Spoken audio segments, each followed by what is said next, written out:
Dans cette vidéo, vous allez découvrir les deux propriétés du Take Profit. Alors le Take Profit, lui, il a deux propriétés contrairement au Stop Loss qui en avait quatre. Alors le Take Profit, il est un petit peu moins utile que le Stop Loss. Sa première propriété, c'est que le Take Profit qu'on va lui abréger par TP, contrairement au Stop Loss qu'on a abrégé par SL, eh bien le Take Profit va permettre d'encaisser vos bénéfices. D'accord? Donc en fait, c'est un ordre qui lui aussi, comme le Stop Loss, sera automatique, programmé à l'avance et qui permet de clôturer le trade quand le prix atteint une certaine valeur. Donc c'est exactement la même définition que le stop loss, sauf que le stop loss, eh bien vous le mettez dans la zone négative, ça sert à sécuriser votre trade, d'accord, au cas où le prix par exemple ne va pas dans votre sens, alors que le take profit c'est aussi un ordre automatique, mais lui qui va permettre de prendre vos bénéfices que vous allez mettre dans la zone donc positive si le prix évolue dans votre sens. Donc voilà, le stop loss et le take profit sont des ordres qui peuvent être complémentaires dans certains cas.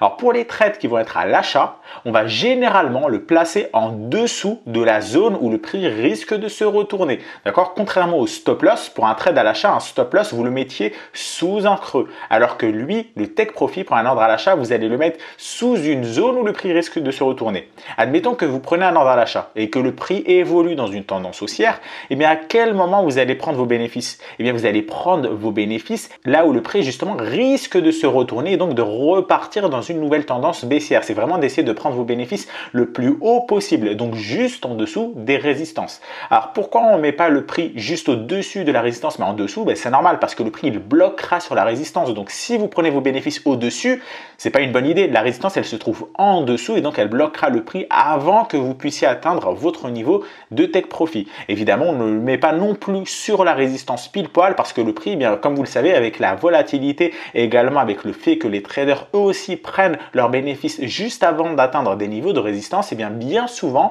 vous allez observer que le prix, il va buter sur une résistance avant de l'avoir atteinte, mais juste en dessous. Et c'est pourquoi vous allez mettre vos take profit juste en dessous des résistances pour un trade à l'achat.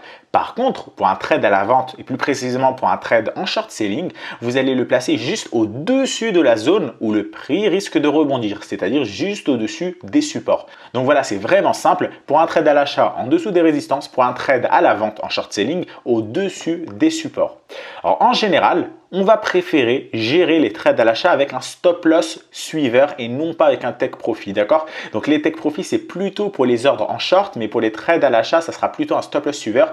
Je vous en dis pas plus dans cette vidéo, je vous laisse découvrir tout ça dans une prochaine vidéo donc consacrée au stop loss suiveur où vous allez justement voir comment gérer vos trades, comment gérer vos bénéfices juste avec un stop loss, c'est-à-dire vraiment vous allez exploiter les quatre propriétés du stop loss sans avoir à utiliser le take profit. Comme je vous l'ai dit, le stop loss est obligatoire alors que le take profit n'est pas obligatoire. Il peut être remplacé par un stop loss pour gérer vos positions.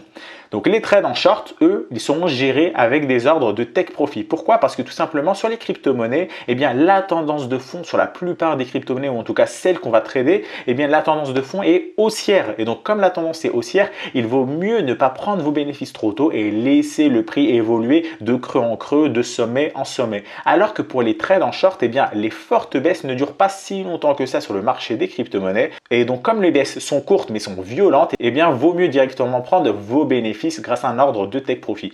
Également, l'autre chose derrière, c'est que les trades en short, eh bien souvenez-vous, en termes de frais, vous avez des rollovers, c'est-à-dire que plus vous allez laisser votre position de short ouverte et plus vous allez payer de frais. Alors que pour les trades à l'achat, vous n'allez pas avoir justement ces rollovers-là. Donc vous allez pouvoir garder vos trades à l'achat aussi longtemps que vous voulez sans avoir à payer de frais supplémentaires. Donc voilà pourquoi à l'achat, on préférera le stop loss suiveur et en short, on préférera les ordres de take profit. Pour les marchés qui, eux, vont être en range, c'est-à-dire ni en tendance haussière ni en tendance baissière, mais en tendance neutre, eh bien là aussi, on va privilégier les ordres de take profit. Pourquoi? Parce que si le marché évolue en range, nous, ce qu'on va essayer de prendre, c'est des petits mouvements. Donc des petits mouvements, entrer en position et directement prendre nos bénéfices. On ne va pas jouer la tendance. La tendance se joue vraiment avec les stop loss suiveurs. C'était également le cas avec les shorts. Pour les shorts, vous ne jouez pas une tendance baissière parce que si vous jouez une tendance baissière, eh bien le prix va descendre, monter, descendre et donc votre trade va rester longtemps ouvert. Ce que vous jouez avec les trades en short, c'est des fortes impulsions à la baisse. Comme par exemple, vous l'avez vu dans la vidéo précédente avec le stop loss où on avait notre fameux triangle baissier et lorsque le prix a franchi le triangle par le bas, eh bien il est descendu directement. Vous le voyez, il n'a pas stagné. On n'a pas voulu prendre nos bénéfices beaucoup trop tard. Donc principalement en termes de frais, mais aussi parce que le marché en général, lorsqu'il baisse, eh bien il baisse violemment puis il recorrige. D'accord? La tendance haussière ne dure pas vraiment longtemps. alors que pour les ordres à l'achat, si, ça dure beaucoup plus longtemps. Donc voilà, pour les marchés en range, comme avec les shorts, comme le marché est en range, a priori, il n'y aura pas de nouvelles tendances. Le marché est en train de stagner. Donc nous, on va essayer de prendre des micro-mouvements et non pas essayer de jouer des sommets et des creux de plus en plus haut. Donc voilà tout simplement la raison pourquoi il vaut mieux privilégier les TP pour le short et les ranges et le stop loss suiveur pour les trades à l'achat. Deuxième avantage du take profit, deuxième propriété, c'est que le TP permet aussi d'alléger votre position et ça c'est vraiment une propriété qui est pratique. Donc il arrive parfois, imaginez que le prix pousse violemment dans un sens. Si le prix pousse violemment dans un sens et que par la suite il décide de corriger une partie de cette poussée, eh bien il peut mettre du temps à reprendre sa tendance initiale, d'accord? Vous imaginez un prix qui pousse à la hausse, qui corrige un petit peu et qui par la suite reprendra sa tendance haussière. Eh bien cette correction, elle peut durer longtemps, d'accord? Elle peut durer une journée, une semaine, un mois, elle n'est pas toujours aussi rapide. Et c'est justement là où on va faire appel à la deuxième propriété du take profit, c'est que vous, au moment où le prix, eh bien, il sera au plus haut, lorsqu'il aura poussé violemment à la hausse, eh bien, vous n'allez pas avoir à clôturer toute votre position parce que le scénario n'a pas été invalidé. Ce n'est pas parce que le prix pousse violemment puis qu'il se met à corriger un petit peu que votre scénario a été invalidé. Absolument pas, d'accord? Lorsque le prix monte violemment, c'est normal qu'à un moment donné, il se mette à corriger un petit peu avant de reprendre cette tendance initiale. Et donc là, malheureusement, pendant cette phase de correction, votre argent est bloqué parce que vous êtes obligé d'attendre la fin de la correction et que le prix remonte pour pouvoir encaisser votre trade, d'accord? Votre argent est bloqué. Eh bien, sachez que vous allez avoir le choix justement de ne pas laisser votre argent bloqué. Si le prix pousse violemment dans un sens, par exemple à la hausse, eh bien, vous allez pouvoir positionner un ordre de take profit, par exemple tout en haut, lorsque vous jugerez, évidemment les critères, je vais vous les donner après, mais lorsque vous jugerez que la tendance va se mettre à corriger, eh bien à ce moment-là, vous pouvez par exemple décider de clôturer 70-80% de votre position et laisser un petit peu ouvert. Pourquoi laisser 20-30% ouvert? Comme ça, si le prix, malgré la correction, vous ne savez pas combien de temps va durer la correction. Donc, si finalement la correction elle est très rapide et que le prix se remet à pousser à la hausse, eh bien, vous êtes toujours en position à hauteur de 20%, 30%, en fonction du pourcentage évidemment et des critères qu'on verra. Eh bien, en fonction de ça, ça vous permettra justement de garder une partie de cette position ouverte. Et si le prix se met à remonter, vous allez être dedans et profiter de la hausse, d'accord? Par contre, si vous jugez que le prix va baisser, eh bien là, le take profit, il aura un sens parce que ça permettra d'alléger une position, de retirer par exemple 70% de votre trade et ces 70% là, eh bien vous allez pouvoir les réinvestir dans un autre trade, d'accord? Vous allez pouvoir alléger une partie et réinvestir dans un autre trade comme ça, pendant que ce trade là, il corrige un petit peu, voire il se met à remonter, vous allez toujours pouvoir en profiter à hauteur de 20%, 30%, 35% et pendant ce temps, la majorité de votre capital sur ce trade a été libérée pour pouvoir le réinvestir sur une autre opportunité et comme ça vous permet vraiment de profiter de la hausse de plusieurs trades. Pendant qu'un trade corrige, votre argent vous l'avez mis sur un autre trade qui lui va pousser à la hausse et dès que celui-là poussera à la hausse et remettre une partie sur un autre trade ou bien sur votre premier trade pour profiter enfin de cette fin de correction et une nouvelle poussée haussière. Donc d'accord, le take profit permet aussi d'alléger une position et ça également ça sera quelque chose qu'on va pas mal exploiter qui sera utile.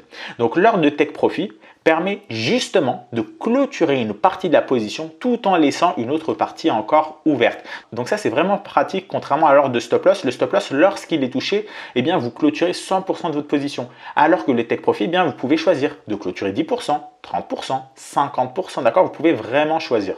Alors concernant maintenant les bénéfices à prendre, eh bien on prendra les bénéfices lorsque le prix commencera à ralentir et qu'il réintégrera les BB log. Donc ça, on en avait déjà parlé dans le module 1 sur la vidéo des BB log. Lorsque le prix réintègre les BB log, ça veut dire qu'on a un essoufflement de la tendance et que le prix justement risque soit de stagner, soit de corriger. Et bien à ce moment-là, lorsque le prix se met à réintégrer les BB log, c'est une bonne opportunité pour couper une partie de votre position et le mettre sur un autre trade en attendant que le prix justement corrige un petit peu ou consolide avant de donner un nouveau signal. Donc voilà, je vous laisse vous référer à la vidéo sur les BB log, sur les bandes de Bollinger du module 1, si vous ne vous souvenez pas très bien de cette partie-là. Évidemment, encore une fois, je vous recommande de regarder cette masterclass au moins 2 fois, parce que lorsque vous allez voir des vidéos la première fois, vous n'allez pas forcément tout saisir, et c'est toujours mieux de revoir une deuxième fois ou une troisième fois pour être sûr d'absolument tout maîtriser.